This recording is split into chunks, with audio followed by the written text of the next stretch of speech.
എങ്ങോട്ട് പോണോവേ? സാധനം വാങ്ങാൻ പോവാ. ഓ, ക്രിസ്മസിന്റെ സാധനമായിരിക്കും. ക്രിസ്മസിന് നിങ്ങൾക്കല്ലേ ചായ? ആനാടാവേ അങ്ങനെ ഒരു വർത്താനം? നമ്മുടെ കർത്താവേ കുരിശേ കയറുന്നത് ഞങ്ങൾ ക്രിസ്ത്യാനികൾക്ക് വേണ്ടി മാത്രമല്ല, മനുഷ്യന്മാർക്ക് വേണ്ടിയാ. എന്നാ സാധനം വാങ്ങാനാ? മദ്യം വാങ്ങാൻ ക്രിസ്മസ്. ഓ, നിങ്ങൾക്ക് അതിന് ക്രിസ്മസ് ഒന്നും കുഴപ്പമില്ല അല്ലേ? എടാ, ഈ മദ്യം വാങ്ങാനായിട്ട് നിങ്ങൾ പോകണമെന്നില്ല കേട്ടോ. ഞാൻ കഴിക്കാറില്ല കുഞ്ഞുനാൾ തൊട്ടിട്ട്, അറിയാലോ. ഞാനിപ്പോൾ 1 വർഷമായിട്ട് ഇവിടെ വന്ന് ഞാൻ എന്തെങ്കിലും കഴിക്കുന്നുണ്ട് നിങ്ങൾ. ഞാൻ മിനിഞ്ഞാന്ന് പെമ്പറന്നോത്തിയുടെ ആങ്ങളയുടെ കൊച്ചിൻ്റെ മാമോസി ഉണ്ടായിരുന്നു. ഞാൻ അവിടെ പോയി എല്ലാവരും കഴിക്കുക, എന്നെ നിർബന്ധിക്കും, ഞാൻ കഴിക്കാമല്ലോ. ഞാനൊരു കുപ്പിക്കകത്ത് നിറയെ ഒഴിച്ചുകൊണ്ട് ഇങ്ങോട്ട് വന്നു. വല്ലവർക്കും കൊടുക്കാമല്ലോ, അതിപ്പോൾ ക്രിസ്മസ് അല്ലേ, വല്ലവരും വീട്ടിൽ കയറി വന്നാൽ കൊടുക്കണമല്ലോ. നമ്മൾ കാര്യം ചെയ്യും, വണ്ടി ഇവിടെ വെച്ചാൽ വെള്ളം അടിച്ചിട്ട് വണ്ടി ഓടിക്കണ്ട. പക്ഷേ എന്നാണ്ട് അതല്ല ഇങ്ങോട്ട് പോവാ. ഞാനില്ലേ ഈ മദ്യപാനം കൂടി കുറച്ച് ആരോഗ്യ പ്രശ്നങ്ങൾ, അതുകൊണ്ട് ഡോക്ടർ ഇങ്ങനെ എക്സസൈസ് ഒക്കെ. നിങ്ങളൊക്കെ ഏത് ലോകത്താ മനുഷ്യ? നിങ്ങൾ ശ്രദ്ധിച്ചിട്ടുണ്ടോ? ഇപ്പൊ അടുത്ത് മരിക്കുന്നവന്മാരെയൊക്കെ ശ്രദ്ധിച്ചിട്ടുണ്ടോ? ആരോഗ്യം ശ്രദ്ധിക്കുന്നവന്മാരാ മരിക്കുന്നേ. ഈ വെള്ളം അടിക്കുന്നവനൊക്കെ അടിച്ചോടെ കിടക്കുന്നവരാണ് മരിച്ചു കിടക്കുന്നുണ്ടോ? ശരിയാ, ഞാൻ പ്രോത്സാഹിപ്പിക്കുന്നതല്ല കേട്ടോ. മദ്യം മോശം തന്നെ അല്ല. അപ്പൊ ഞങ്ങളെ വീട്ടിൽ മദ്യം ഇരിപ്പുണ്ട്. അപ്പൊ താല്പര്യമുള്ള ആരെങ്കിലും ഉണ്ടെങ്കിലേ കൊടുക്കാൻ നിർത്താം. ഞാൻ കഴിക്കല്ലോ. താല്പര്യം ഉണ്ടോ? നല്ല താല്പര്യമുണ്ട്. വാ,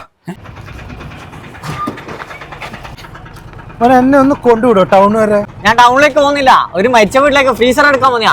മരിച്ച വീട്ടിലെ കുൽഫി കച്ചവടം നിങ്ങൾ മാറിയാ, ഞാൻ പോയിട്ട് വരുന്നു. എന്ത് വർത്താനായി പറയുന്നത്? നിങ്ങൾ മാറിയേ. എങ്ങോട്ട് പോണേ? ഒരു ഓട്ടോ ഉണ്ട്, ഒരു ഫ്രീസർ എടുക്കാൻ. ആണോ? എന്നാ പിന്നെ നിന്നോട് പറഞ്ഞില്ല. വീട്ടിലേ കുറച്ച് സാധനം ഇരിപ്പുണ്ട്, അവന്മാർക്കൊക്കെ കൊടുക്കാന്ന് വെച്ചു. നീ നന്നായിട്ട് കഴിക്കുന്നതല്ലേ? അല്ല വേണ്ട, നീ വിട്ടോ. ശരി, കഥവും തുറന്നു വെച്ചു. ഇവിടെ അങ്ങോട്ട് പോയി. സിസിലിയേ, ഇതെന്തോ ശരണം വിളിയോ? മിണ്ടായിരുന്നു. അവള് അപ്പുറം പോയി കാണാം, ചേച്ചിയുടെ വീട്ടിൽ പോയി കാണാം. പിന്നെ അവക്ക് ഇവിടുന്ന് മദ്യപിക്കുന്ന ഇഷ്ടമല്ല. അങ്ങനല്ല, ഈ വീട്ടിൽ നിന്ന് മദ്യപിക്കുന്ന ഇഷ്ടമല്ല. ഞാൻ നിങ്ങൾക്ക് തന്നുവിടാം. പിന്നെ അതെ, ടച്ചിങ്സ് വാങ്ങണ്ടേ? ഈ പുള്ളി ഞാൻ വിളിച്ചില്ലല്ലോ. ഇതിനൊക്കെ വിളിക്കണ ചേട്ടാ. എന്നാലും കുഴപ്പമില്ല, മദ്യമല്ലോ, ആര് വേണേലും കഴിച്ചോട്ടെ. ഈ പുള്ളി എന്തോടാ? നീ പോയില്ലയോ? ഇല്ല, ഞാൻ ഓട്ടം ക്യാൻസൽ ആക്കി. ഐസിട്ട് വെക്കാൻ മീനൊന്നും അല്ലല്ലോ, മരിച്ചാളല്ലേ. എന്നാലും കുഴപ്പമില്ല, നീ വാ. പിന്നെ ഇവിടെ കേട്ടോ, എടുത്തോണ്ട്.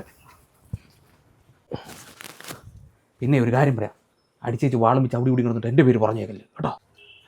ഏതാ കമ്പനി എന്ന് എനിക്കറിയാൻ പാടില്ല. ഞാനൊരു കുപ്പിക്കകത്ത് ഒഴിച്ചെടുത്തേ ഉള്ളൂ. നിങ്ങൾ കൊണ്ടിട്ട് ഇവിടെ വെച്ച് കഴിച്ചോ. പിടിച്ചോ. ഇതെന്നാ കൊരേന്റെ മരുന്നാ? പിന്നെ ഒത്തിരി ഉണ്ടെന്ന് കരുതി കൂടുതൽ കഴിക്കണ്ട. ബാക്കിയുണ്ടെങ്കിൽ തന്നേര്, ഞാൻ ചായപ്പി വെച്ചേക്കാം. എപ്പോഴായാലും നിങ്ങൾക്ക് തന്നെ കഴിക്കാമല്ലോ. ഇതടുത്ത് ക്രിസ്മസ് വരെ ഉണ്ടല്ലോ. അപ്പഴേ എല്ലാവർക്കും അടിച്ചു പൊളി ക്രിസ്മസ് കേട്ടോ. Happy Christmas. അടിച്ചു പൊളിക്ക്. Happy Christmas.